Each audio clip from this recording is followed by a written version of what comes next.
Mike Boards with the Mike Boards channel. Thank you for watching. Today we're working on a doorknob that just randomly fell off our door. And this is a unique doorknob because there are no visible securing screws. Let's go take a look. All right, YouTubers, in the kitchen now, and just about 2 hours ago we went and opened up this door, and guess what?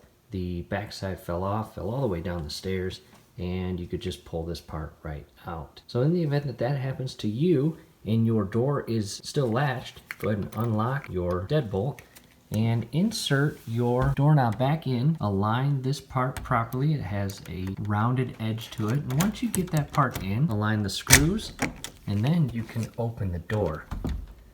Now we'll take it back out.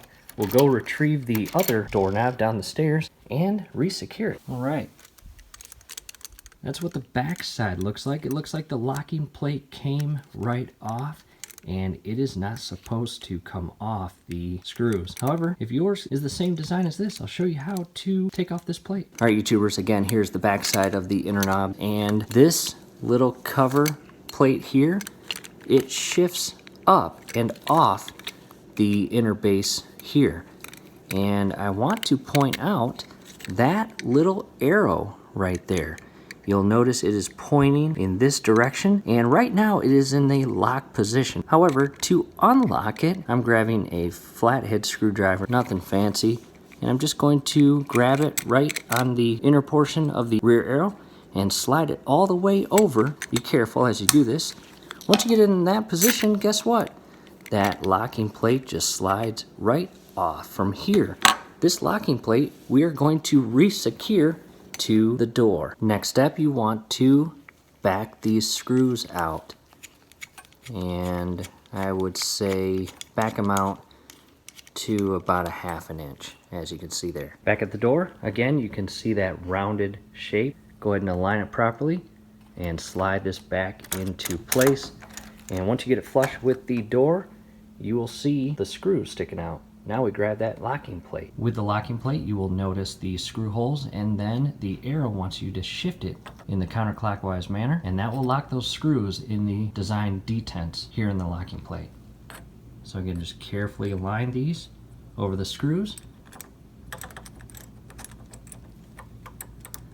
just like that, and shift it upward. And you'll notice I'm in the locking detents. From here, grab your Phillips screwdriver and tighten those screws.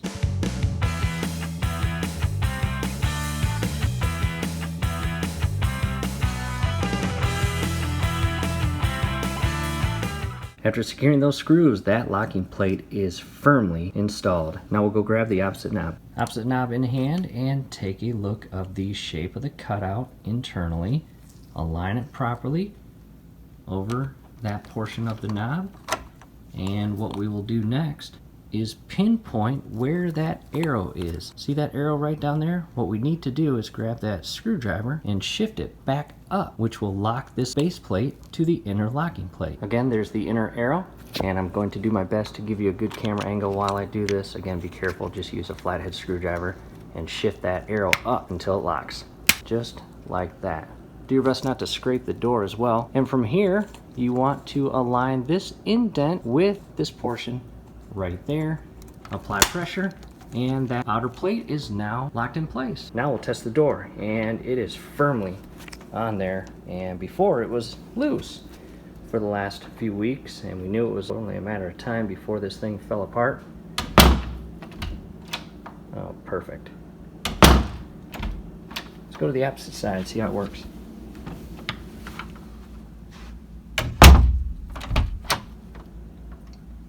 And again, very solid. And as I just mentioned a while ago, this entire knob, as well as the opposite side knob, they were loose and flimsy. And so that is fixed.